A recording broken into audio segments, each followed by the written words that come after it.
지금부터 제4대 세종시의회 의장단 시임 기자회견을 시작하겠습니다. 먼저 상병원 의장님의 모두 말씀이 있겠습니다.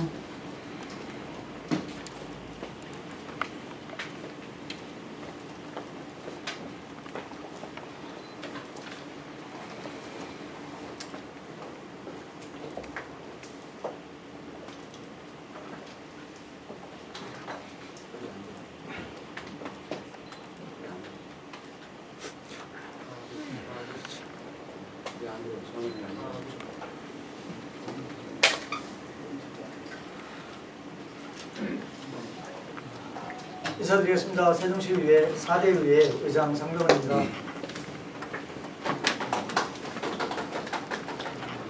이렇게 많은 언론인들께서 한 자리에 모이신 자리에 서니까 굉장히 떨립니다. 긴장도 되고요.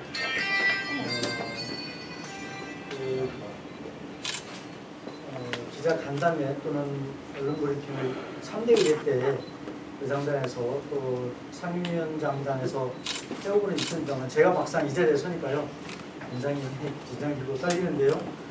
질문 주실 때 좀 감안해서 주시면 감사하겠습니다. 4대 의회에 출범하고 이제 약 한 20일 정도가 되었습니다. 지금 여러분들 아시겠지만 의회 임시회가 진행 중입니다. 첫 출발할 때 원구성을 할 때 다소 시간이 걸렸습니다만 비교적 짧은 시간 내에 슬기롭게 극복을 하고 정상 궤도에 올라와 있습니다. 저희들 세종시 의원들 시민의 눈높이에서 최선을 다해서 의정 활동을 하겠다는 약속을 드리면서 세종시 의회에 아낌없는 응원과 성원을 부탁드리겠습니다. 감사합니다. 네, 다음은 김학석 부의장님 인사 말씀이 있겠습니다. 박천구 핸드마이크 갖다 드려야죠. 핸드마이크. 안녕하세요. 의장 김학서입니다.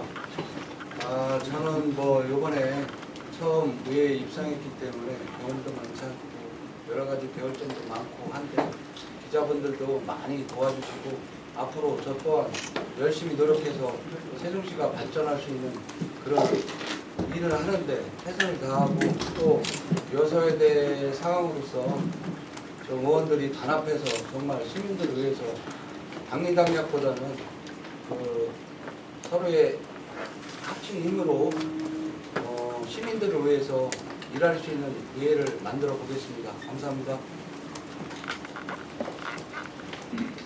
그러면 지금부터 질문과 답변을 시작하겠습니다.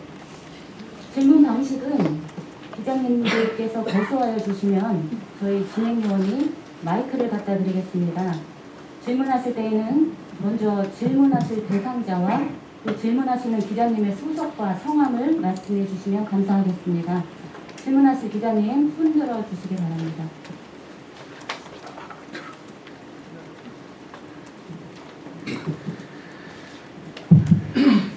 네, 안녕하십니까. 천지일보 김지영 기자입니다.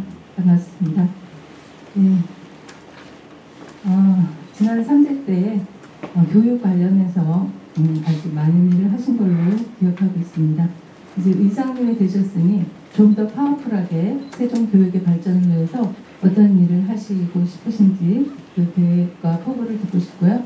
네, 두 번째는 지난 3대 의회에서 잘한 것과 잘못된 점 중에서 가장 기억에 나시는 부분에 대해서 앞으로 4대 때는 이렇게 좀 추진을 하고 싶다 하시는 말씀, 구체적인 거 말씀 부탁드립니다. 네, 질문 주셔서 감사합니다. 먼저 제가 3대 의회 전반기 교육안전위원장을 맡았었습니다. 교육안전위원장으로서 의회 차원에서는 세종교육을 한 부분 책임을 지고 업무를 했다고 생각을 합니다. 3대 의회 때 교육안전위원장으로서 교육 분야에서 가장 기억에 남는 것은 두 가지 정도라고 생각을 하는데요. 첫 번째는 제 지역구인 아름동 학교 과밀을 주민 여러분과 해결하는 것이 가장 기여되었습니다.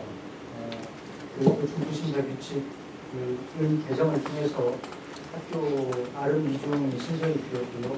현재 7월 11일부터 1학년 아이들이 등교를 하고 있습니다. 10월 11일 날 아침에 저도 등교 지도에 참여를 했었는데요. 등교하는 아이들을 보니까 저도 그동안의 일이 생각이 나서 가슴이 많이 울컥 했었습니다. 교육 관련해서 4대 의회에서 제가 추진할 상황들은 일단은 우리 의회에 이제 1차적으로는 교육안전위원회가 있지 않습니까? 그래서 교육의 1차적인 담당을 교육안전위원회에서 하리라고 보고요. 저는 교육안전위원회와 또 위원님들이 하시는 교육 관련된 의정활동을 지원하는 일에 제가 먼저 영향을 발휘하겠습니다. 개인적으로 교육분야에 갖고 있는 부분은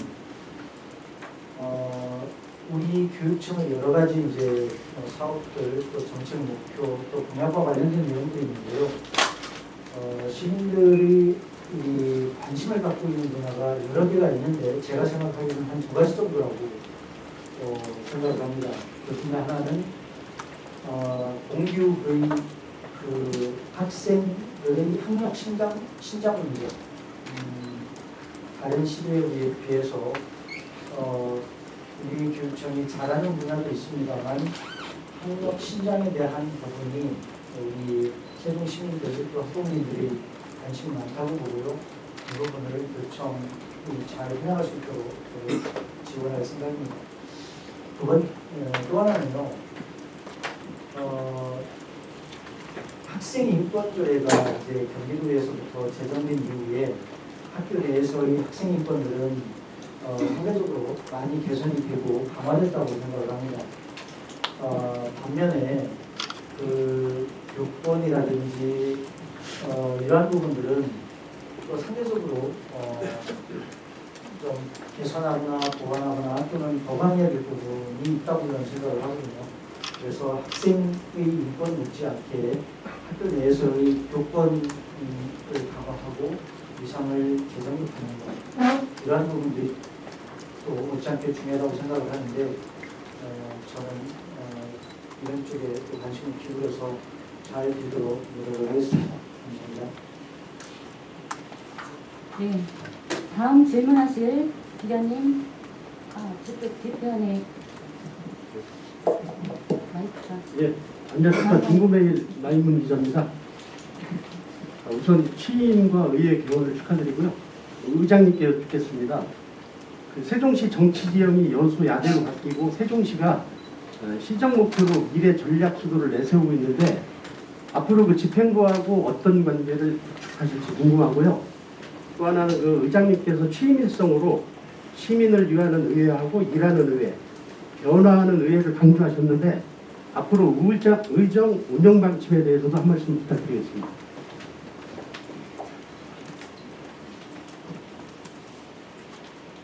예, 질문 감사합니다. 잘 아시겠지만 세종시는 전국 17개 광역 지자체 중에 유일하게 국회와 같은 여소야대 정치 지원을 갖고 있습니다. 제가 더불어민주당 공천 과정에서요 면접을 보고 있는데 면접 질문 중에 하나가 만약에 지방선거 결과가 여소야대 상황이 되면 어떻게 의정활동을 할 것이냐라는 질문이 있었습니다. 이제 여소야대 상황이 현실화됐는데요. 저는 일단은 진정한 의미에서의 그 지방 정치를 할 수 있는 좀 객관적인 약간 형상이 되었다 이렇게 저는 긍정적으로 보고 싶거든요. 그리고 한편으로는 경기도 사례가 있습니다. 그래서 경기도 사례를 잘 분석하고 벤치마킹 통해서 우리 세종시에서도 여소야대 상황임에도 불구하고 여든 야든 또 의회든 집행부든 긍정적인 시너지 효과가 날 수 있도록 의회 의장으로서 최선을 다했다는 말씀을 드리고 6월 선거 직후부터 여러 가지 또 구상도 하고 관련된 자료들을 좀 찾아보고요. 장문도 구하고 하는 과정을 좀 거치긴 했습니다. 아까 제가 모두에 말씀을 드렸습니다만 우리가 원구성을 할 때 며칠 동안 좀 지연된 상황이 있었습니다만 비교적 짧은 시간 내에 상황을 극복을 하고 정상 대회에 올라와 있는 것도 하나의 여소야대 상황의 상황을 겪는 과정이었다고 저는 생각을 하고 앞으로는 여소야대 상황임에도 불구하고 각자의 위치에서 최선을 다하겠다는 말씀을 드리고요. 우리 의회의 본연의 기능이 집행부에 대한 견제와 감시도 있지만 한편으로는 협업하는 것도 중요한 과제라고 생각을 해서요. 집행부에 대해서 견제와 감시 협업을 하고 한편으로는 우리 세종시의 발전 그리고 세종 시민들의 삶의 질 향상이라고 하는 부분에 있어서는 집행부와 의회가 공통된 목표, 공통된 가치를 갖고 있기 때문에 큰 이견들은 없을 것이라고 저는 생각을 하고 있습니다. 두 번째 주신 질문이 일하는 의회를 구체적으로 어떻게 구현할 것이냐 이런 내용인데요. 일단은 의회는 20명의 의원들이 합의해서 이끌어가는 저는 인명공동체라고 생각을 합니다. 민주당 의원님들이 13분 그리고 국민의힘 의원님들이 7분 이렇게 20명으로 구성되어 있는데요. 여든 야든 가리지 않고 의회가 할 수 있는 일 또 해야만 하는 일에 관해서는 허심탄회하게 논의하고 협의하고 이런 과정을 거치겠다는 말씀을 드리겠습니다. 감사합니다. 네, 아니요.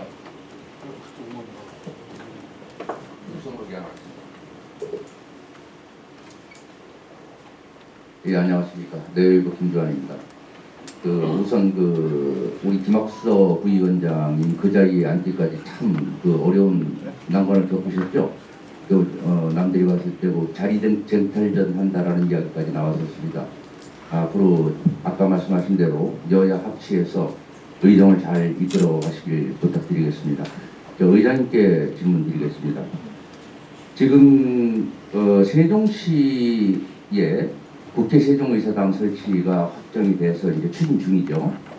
추진 중에 있으나 지금 세종시 의회에서는 설치 관련해서 앞으로 어떻게 대응을 해 나가겠다, 어떻게 계획을 해서 대응을 해 나가겠다라는 그런 것을 한 번도 밝히신 적이 없어요.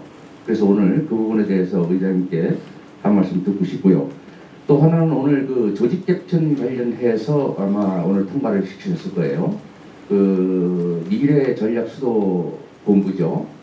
근데 이 전략 본부에 대해서 꼼꼼하게 살펴보셨는지, 이게 어떤 기능을 어떻게 하는 것인지, 이게 한시적인 조직인데, 그 부분에 대해서 보신 소감하고 앞으로 조직에 대해서 어떤 희망을 가지고 계시는지 말씀 부탁드리겠습니다.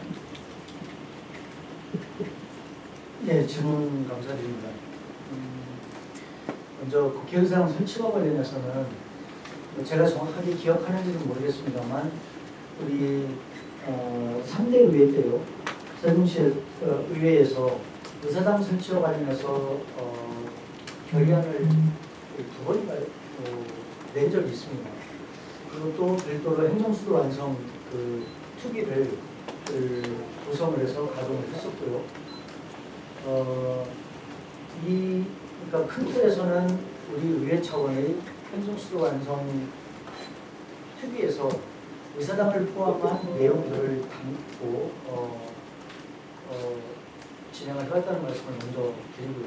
이 말씀은 우리 의회가 국회의사당에 관해서 무관심하거나 손을 놓고 있지 않았다는 말씀을 드리는 거고요. 잘 아시겠지만 2027년도에는 세종에 이제 국회의사당이 완성이 됩니다. 지금 설계가 거의 막바지에 이르렀다고 제가 알고 있는데요.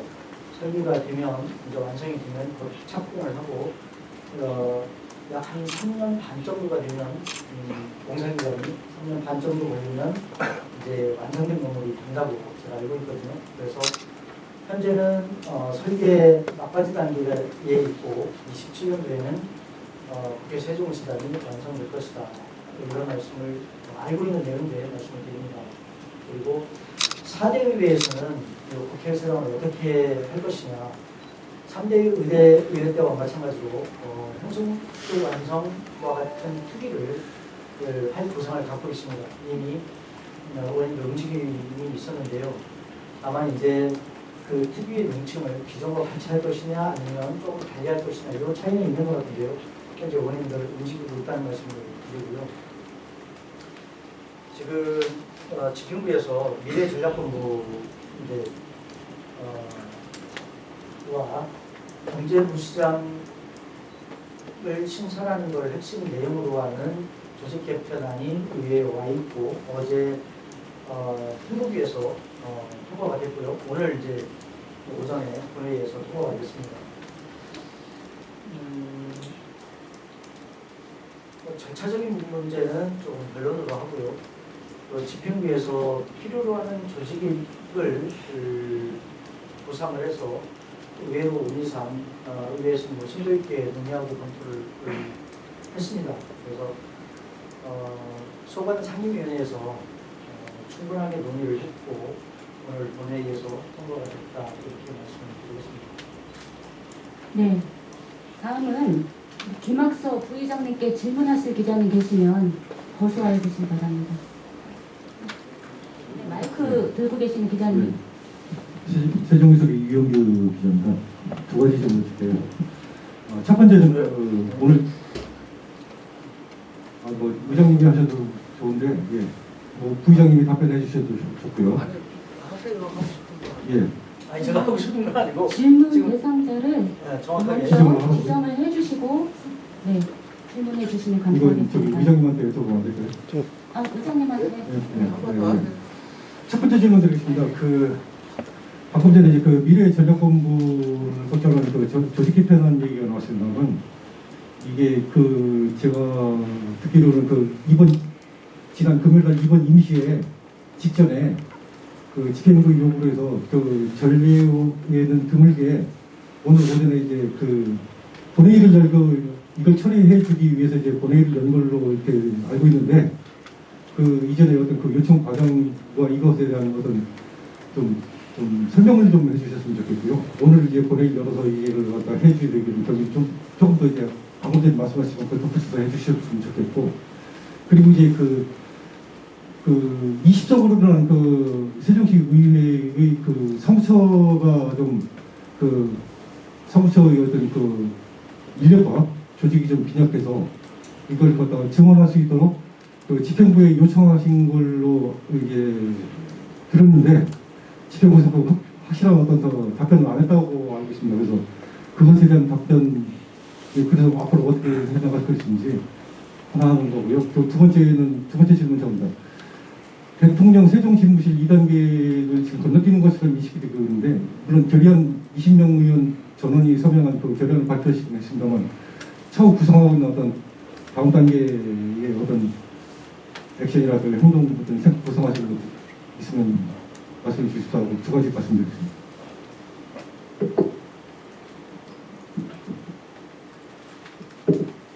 네, 질문 감사합니다. 이번에 조직 개편안이 사실은 이제 집행부에서 조직 구성권 있지 않습니까? 이게 이제 의회에 오는 과정에서 사실은 절차적인 면이 좀 미흡한 건 사실입니다. 집행부 나름대로 미흡한 부분에 대한 설명 내지 소명은 있었습니다만 향후에는 이런 절차적인 부분을 잘 지켜서 안건이 제출되었으면 하는 바람을 집행부에 전달을 한 바가 있습니다. 사무처 증원 문제는 왜 이제 우리 정원이 제 기억으로 60, 지금 정확하진 않은데요. 우리 정원 대비 현원이 2명 정도가 결혼이 있습니다. 예, 그 결혼된 상태가 지금 몇 달 동안 계속 지속되고 있거든요. 집행부 내에서도 인원 충원이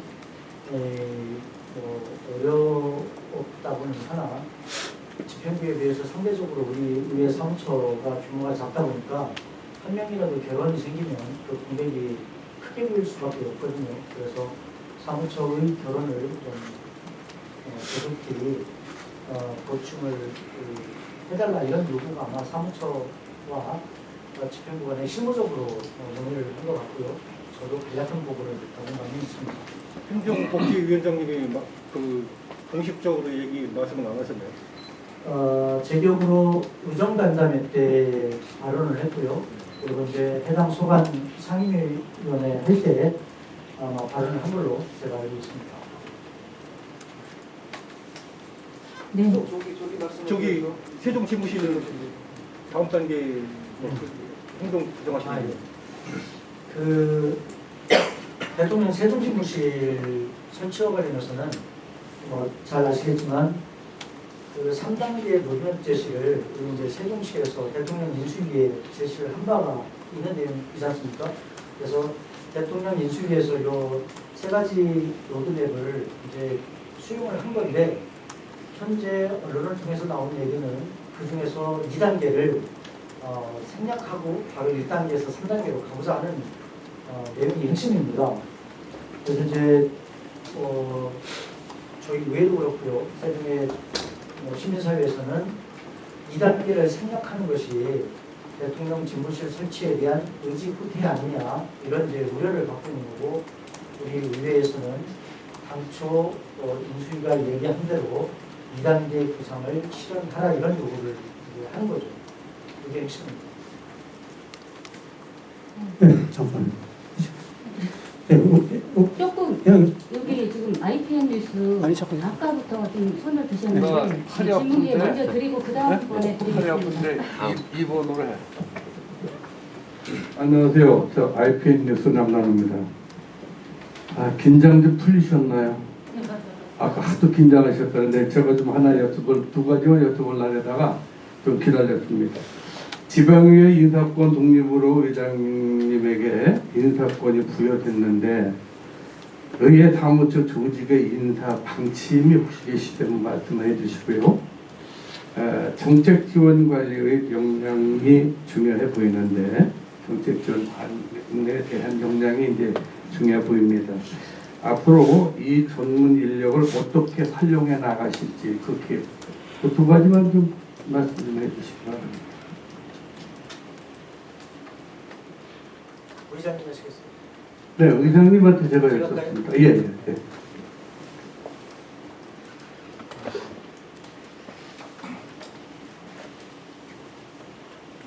잘 아시겠지만 지방자치법 개정으로 의회 인사권이 이제 독립이 되었습니다.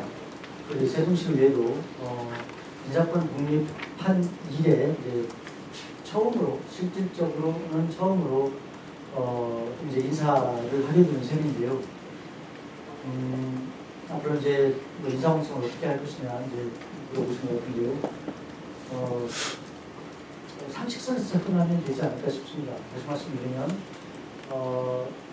일할 의지와 일할 역량이 있는 분들을 적재적소에 배치하는 것, 또 사기를 북돋아 주는 것, 그리고 또 일 잘 할 수 있도록 역량을 강화시켜 드리는 것, 이것이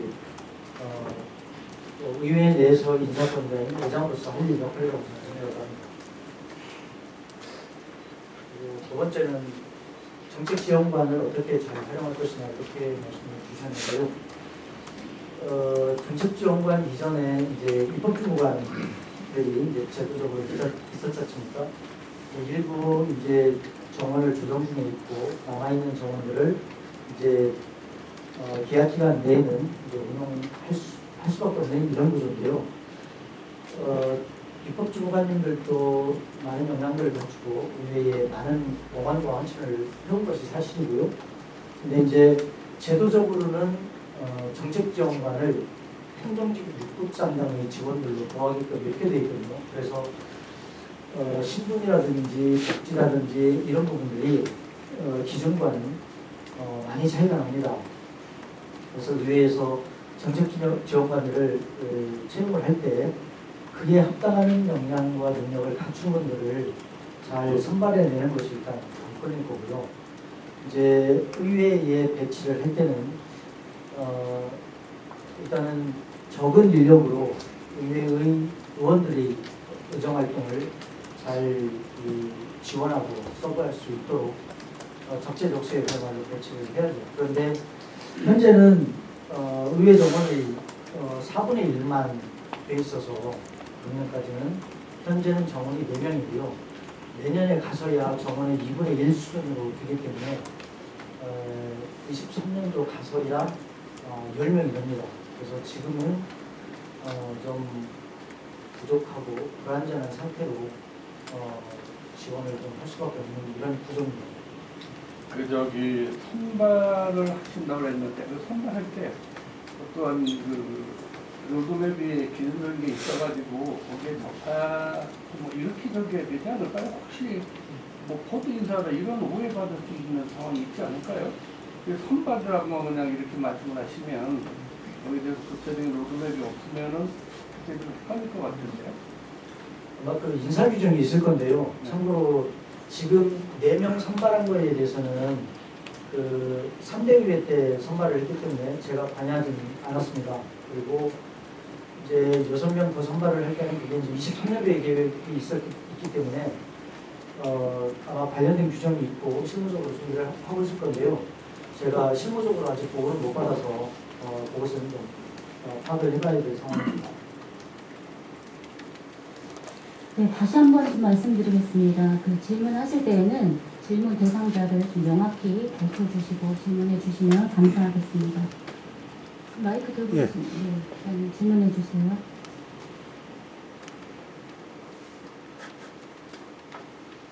끄셨어요.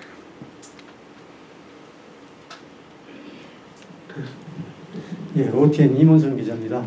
저는 그 부의장님, 그 김학서 부의장님 쪽으로 질문을 드리겠습니다. 그 세종시는요, 전 정권, 전 의회가 그동안에 많은 업적과 또 아직 그 미완성된 데가 많이 있습니다. 즉 미개발된 데가 많이 있거든요. 또 난개발된 지역이 많습니다. 그러면 지금 7대 13이죠. 그러면 의회 구성을 이제 그렇게 돼 있는데 앞으로 난개발돼서 현재 미비한 점이나 또 중앙 지침을 주로 따라서 하실 건지 아니면 세종시에만 특이한 세종시만의 주관을 해서 이 국민의힘 쪽에 계신 분들이 어떤 전력으로 대처할 의향이 있으신지 그 견해 좀 부탁드립니다. 네, 김학서 의원입니다. 답변 드리겠습니다. 세종시의 그 말씀하신 요지가 지금 현재 보면 원안과 지금 이제 면지역 단위, 급지역 단위에 대한 답을 달라는 걸로 알고 제가 부족하지만 답변을 드리겠습니다. 지금까지 제가 여기 온 지 10년이 됐는데 이 원안은 원안대로 계획이 있기 때문에 제대로 진행이 되고 있고요. 하지만 급지역과 면지역은 지금 도농 균형 발전이 안 되고 있는 것 같습니다. 그렇다고 해서 돈을 투자를 안 하는 건 아닌데 그 무분별하게 개발하고 그런 문제 때문에 지금 도농의 균형이 격차가 많은데 제가 생각할 때는 어떤 그런 것보다는 좀 시 차원에서 중앙정부보다 시 차원에서 연구 용역을 맡겨서 정말 도농이 상생할 수 있고 균형 발전할 수 있는 그런 계기가 나올 수 있는 답안이 있으면 좋겠습니다. 그리고 여수야대에 대해서 말씀드리겠습니다. 지금 13대 7로 여수야대인데 정치라는 것은 어차피 답이 없는 학문이기 때문에 저는 설득과 타협을 통해서 협치를 통해서 당리당략보다는 어떤 화합된 의원들의 힘으로써 민생을 해결하고 세종시가 발전할 수 있는 그런 장을 만드는데 최선을 다할까 합니다. 감사합니다. 네, 질문하실 먼저 손 드신 기자님 질문해 주세요. 예, 세종방송 이경희 기자입니다. 저도 그 부의장님께 질문드리겠습니다. 좀 아이러니한 부분을 제가 좀 말씀드리고 싶은데요. 세종에 이사를 왔다 그런 얘기를 하면 읍면 지역에서는 아 저쪽 세종이요 이런 말씀들을 하시는 분들을 봤어요. 또 물론 이제 검찰청 쪽 경찰 쪽 소관이긴 하지만 부광도 분명히 세종인데 부광에서 세종 방향으로 가는 이정표에 세종 뭐 화살표가 이렇게 돼 있어요. 그렇죠. 어떤 뭐 규칙에 따라서 했겠지만 제가 드리고자 하는 질문은요. 당에서도 이전에 이제 의원이 되시기 전에도 도롱균형발전 특별위원장을 맡고 계시죠. 예. 제가 왜 이 말씀을 드리냐면 뭐 비슷한 말씀을 하시기도 했는데 사실 그 읍면 지역 쪽과 동지역 쪽에 진짜 균형 발전이 지금 이루어지지 않고 있다라는 거는 다 인정을 해야 될 것 같고 그게 표에서도 나왔고 의원 현황에서도 그대로 민심이 나온 거라고 보이는데 이제 여당이지만 소수당이면서 다른 분보다 특히 역할을 또 많이 하셔야 될 것 같아요. 그 부분에 대한 좀 각오를 좀 더 말씀을 부탁드리겠습니다. 각오는 앞전에 먼저 기자분이 말씀하신 질문하신 그 내용의 답변이 들어있는데 어차피 우리가 집행부를 견제하고 그 다음에 민생을 위해서 삶의 질을 향상시키고 세종시를 발전하는 데는 여야가 없을 거라고 생각합니다. 그래서 꼭 협치가 필요한 거고 당을 떠나서 우리가 똘똘 뭉쳐서 정말 시민들 그 다음에 지역 발전을 위하는 일로 매진한다면 여소야대의 그런 사항들은 문제가 되지 않을 거라고 생각하고 옆에 계신 의장님도 어느 당의 의장이 아니라 우리 여야의 의장이라고 생각하고 같이 협치에 동참해 주실 거라고 생각합니다.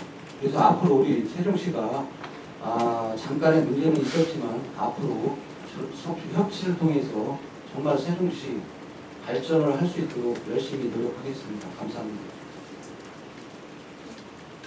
네, 지금 예정된 시간에서 한 약 5분 정도 남았는데요. 앞으로 한 2분 정도 기자님의 질문 더 받도록 하겠습니다.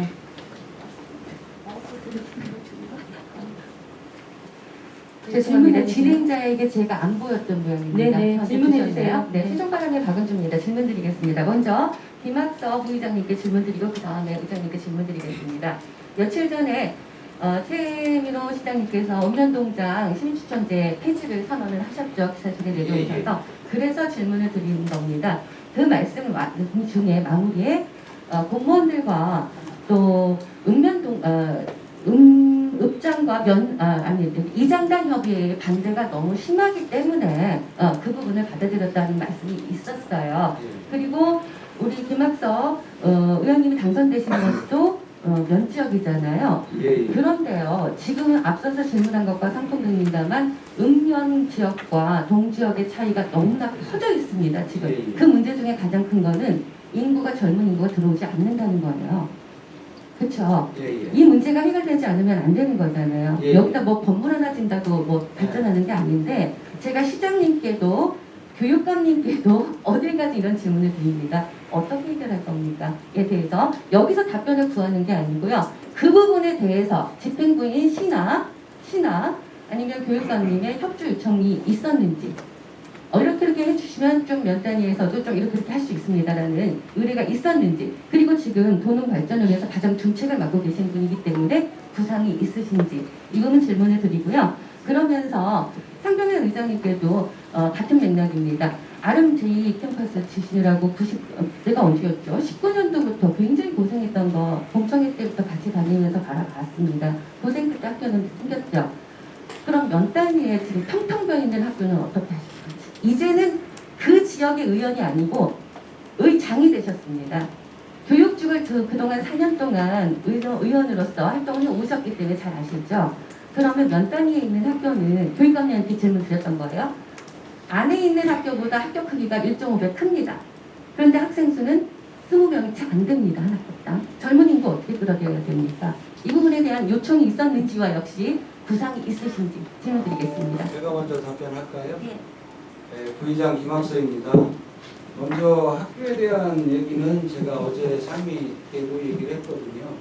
지금 이대로 놔두면 어차피 농촌에는 고령화되기 때문에 점점 줄어들고 학생들 젊은 사람은 직장을 찾아서 대도시로 나가게 됩니다.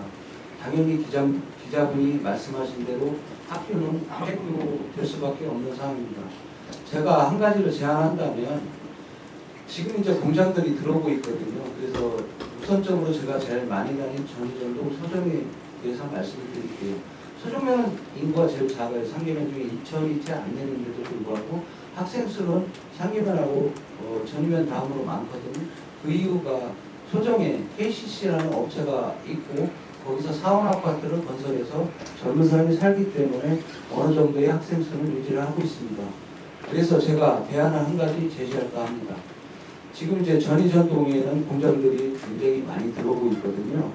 그랬을 때 시 차원에서 그 아파트, 그리고 황골 그런 데 부분도 아파트가 좀 돼서 아파트가 들어올 계획으로 있는데 일단은 기업들한테 요청해서 상업 아파트로 많은 부분을 배려한다면 젊은 층이 한 50%는 안 되더라도 제가 볼 때 회사마다 한 20% 정도의 상업 아파트가 그쪽으로 갈 수 있다고 한다면 시에서 어떤 지원 요청이나 배려에 의해서 갈 수만 있다면 젊은 사람 유입은 자동으로 될 거고 학생들 수, 유치원 수 늘어날 겁니다.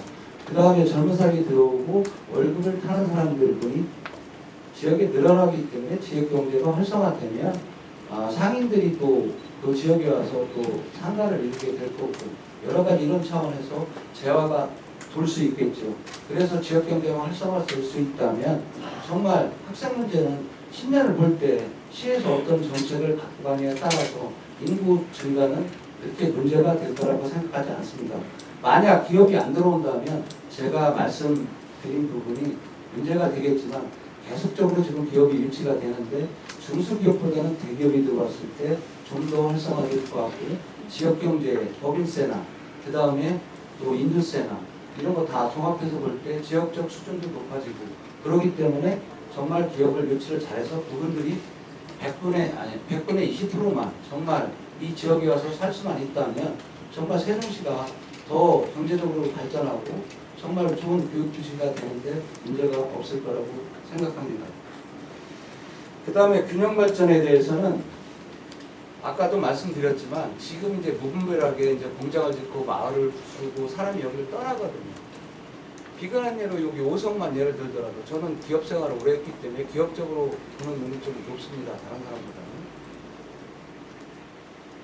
그래서 오성처럼 도시계획을 할 때 주거지역, 공장지역, 그 다음에 상가지역 이렇게 해서 구비를 갖춰놓으면 공장은 공장하는 사람들이 그쪽에 와서 공장을 지을 거고 그 다음에 상가는 그 일어나는 인구에 맞게 상인들이 들어와서 활성화를 시킬 거고 그 지역에서 공장으로 들어가서 집이 뜯기거나 또는 들어와서 살 수 있는 사람들이 택지부지에 또 집을 짓고 살 수 있는 그런 계획을 중장기적으로 세운다고 한다면 정말 세종 북부와 남부 균형 발전이 저는 충분히 될 수 있을 거라고 생각하고요.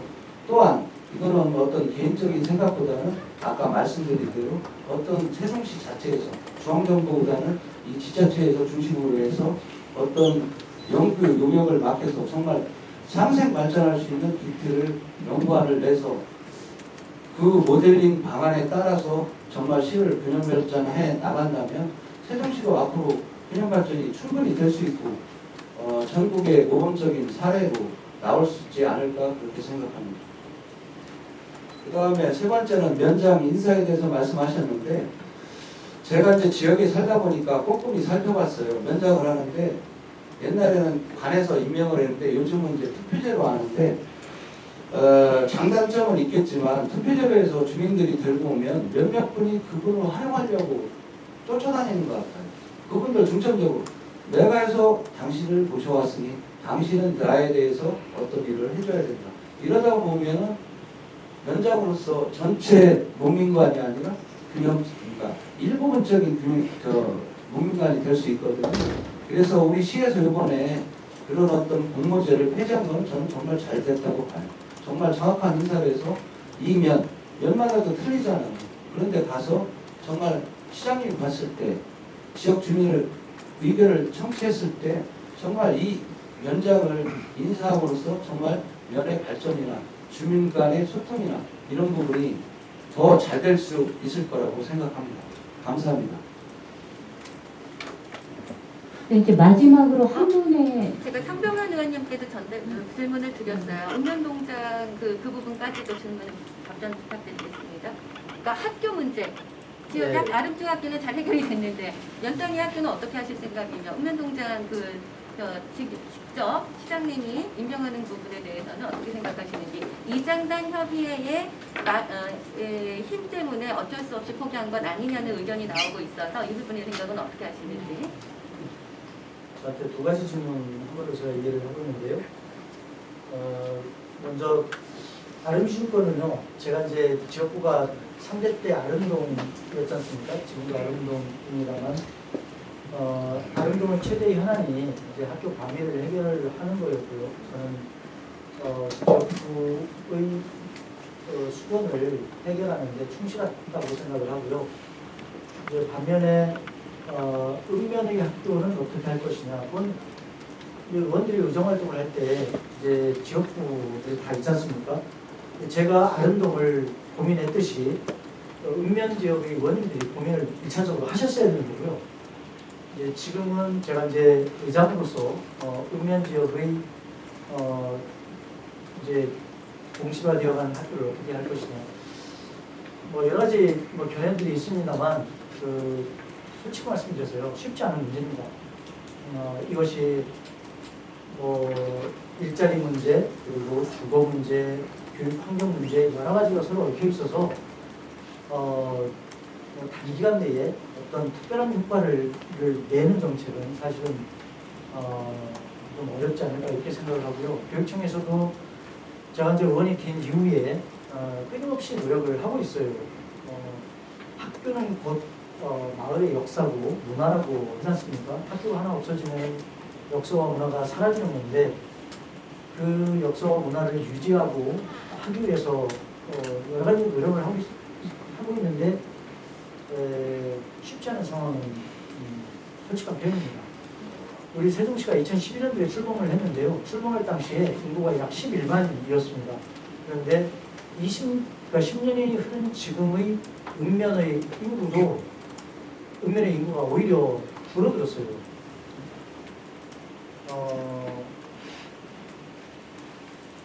일차적으로는 교육을 담당하고 있는 기관인 교육청에서 고민해야 될 사안이라고 저는 생각을 하고요.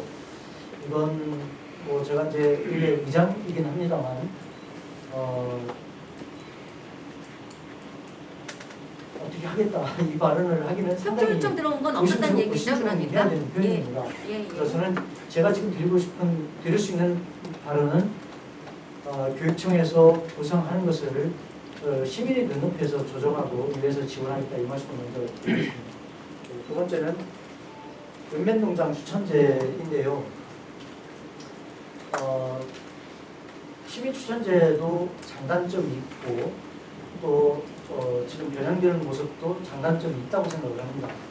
다만 좀 아쉬운 것은 기존에 진행하고 있는 정책을 좀 수리 과정 없이 갑작스럽게 변경한 것에 대해서는 좀 의회에서는 좀 거론할 만한 주제라고 저는 생각을 합니다. 이것은 해당 상임위원회에서 충분히 거론할 기회가 있을 거고요. 앞으로도 의회 차원에서 의견을 낼 경우도 있다고 저는 생각을 합니다.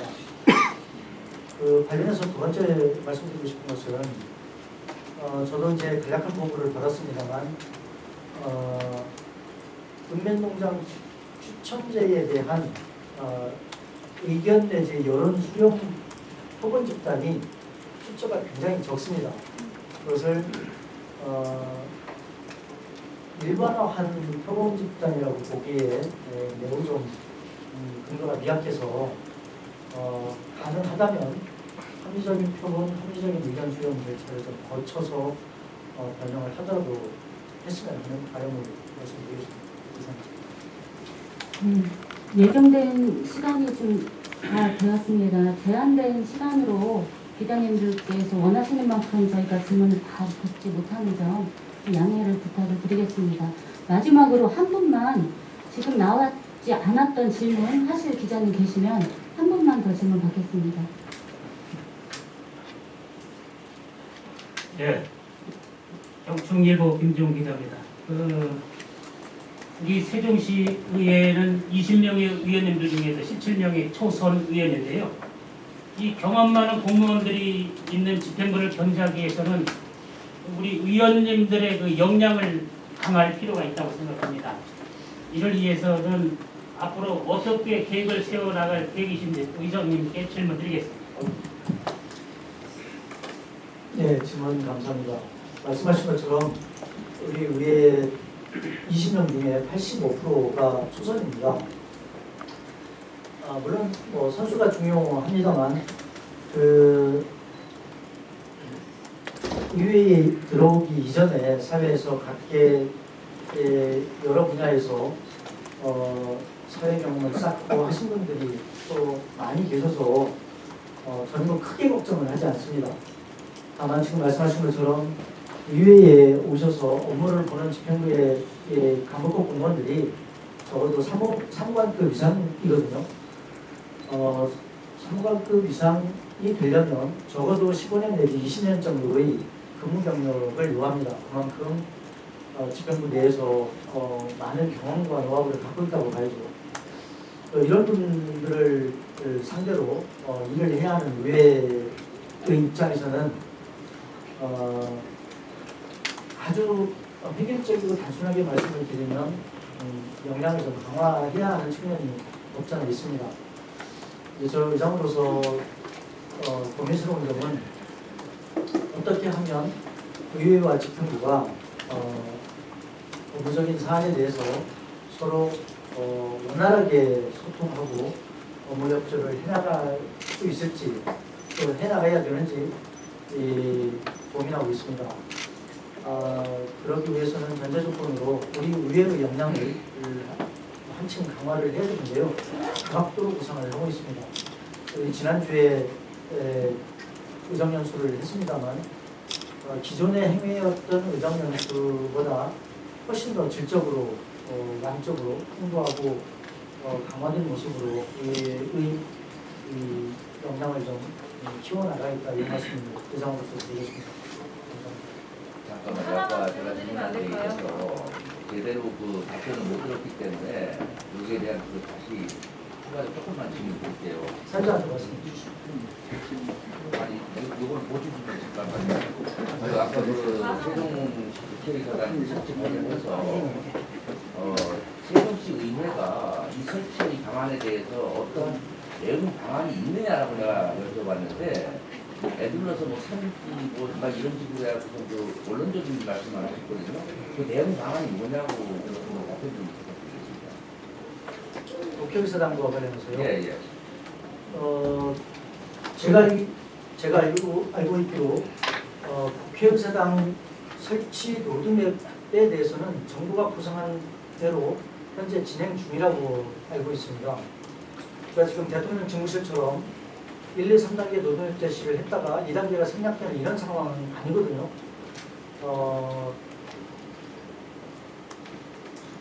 설계비가 그러니까 지금 아까 말씀드린 대로 설계가 막바지에 와 있고요. 설계가 마무리가 되면은 당연히 이제 착공을 진행을 하겠죠. 그리고 3년 한 반 정도의 공사 기간이 지나면 이제 27년도쯤 의사당 완공이 될 겁니다. 이 정부가 제시한 또 알려진 이 로드맵에 현재 오류가 발생하거나 그러지는 않고 있다고 저는 생각을 하거든요.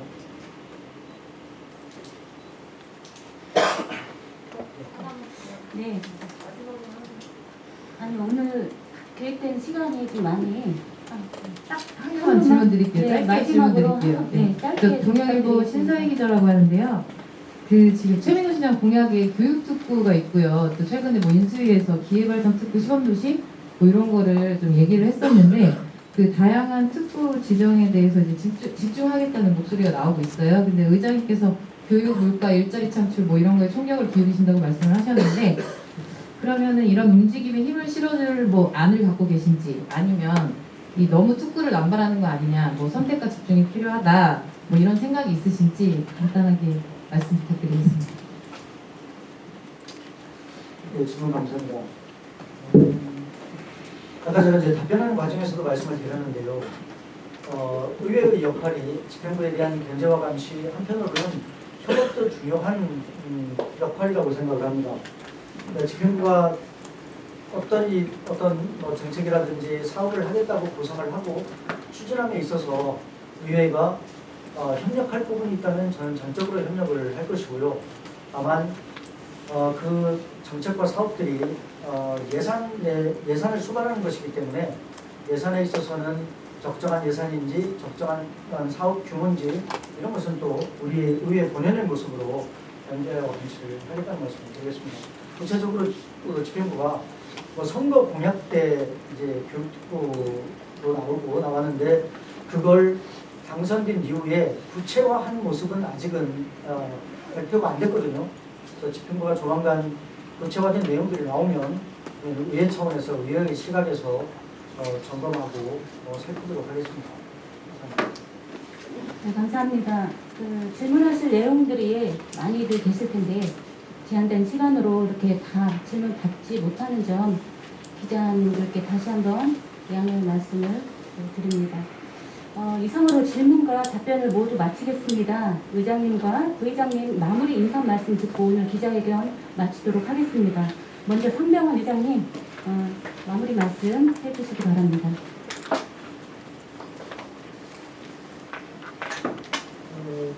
4대 의회 출범하고 특히 전국 광역의회 중에 유일하게 여소야대인 상황에서 많은 집중을 받고 있다는 것을 잘 알고 있습니다. 아까 모두에 말씀드렸습니다만 원구성 과정에서 시민들께 걱정을 끼쳐드린 점 정말 죄송스럽게 생각을 하고요. 이런 일을 계기로 삼아서 향후에는 시민들께 걱정을 끼쳐드린 일이 없도록 여야 충분히 수비하고 논의하고 집행과의 관계에서도 견제와 감시 또 협업을 충실히 하겠다는 말씀을 드리겠습니다. 감사합니다. 다음은 김학서 부의장님 말씀해 주시기 바랍니다. 네, 김학서 의원입니다. 앞으로 아까 앞서서 얘기 드렸지만 우리 의장님 유시를 해서 강의당학교라는 우리 인생이나 세종시 발전을 위해서 합치된 말이나 일이 진행될 수 있도록 최선을 다해서 위정활동을 하겠습니다. 감사합니다. 네, 이상으로 오늘 기자회견 모두 마치겠습니다.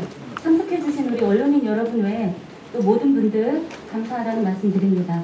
한번 악수.